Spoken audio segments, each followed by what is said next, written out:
Sir, अशक्य काहीच या जगात नाही आहे.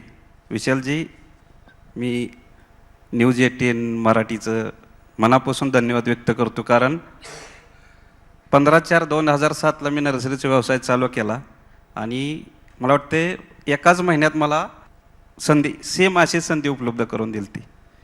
त्यानंतर ज्यावेळेस शेती आणि नर्सरी हा शेतकऱ्याशी निगडीत व्यवसाय आहे. ॲक्च्युली मी भाजीपाला फुटपाथवर मुंबईला नेऊन विकायचो आणि ती ज्यावेळेस बंद पडला त्यावेळेस प्रश्न निर्माण झाला की आपण कसं जगायचं. आणि त्यातून संधी साधून शेतकऱ्यांना येणाऱ्या अडचणी ह्या शोधल्या गेल्या, शेतकऱ्याचे संबंध आलते आणि नर्सरी 7,000 रुपये चालू केली. आज वार्षिक टर्नओव्हर आहे 11 कोटी. किती? 11 कोटी?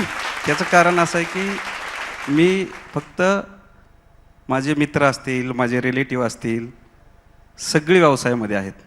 आता 14 शाखा आहेत. उद्दिष्ट आहे 100 शाखाचं. नर्सरी असा व्यवसाय आहे जसे डॉक्टर असतील, वकील असतील किंवा कुठलीही कंपनी असेल. आमचं प्रोडक्शन चालू होतं 20 पैशापासून आणि सेल संपतो 1,000 रुपयापर्यंत. बरं. कारण 20 पैशाचं बियाणं तुम्ही जेवढं सांभाळचाल तेवढं तुमची किंमत वाढत जाते. बरं. आणि लॉस नर्सरी क्षेत्रात लॉस हा विषयच येत नाही. बरं.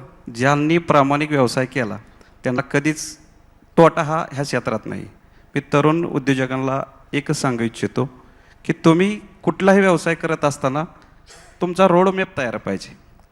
माझा रोडमॅप 15/4/2007ला चालू झाला की मला 100 नर्सरी चालू करायच्यात.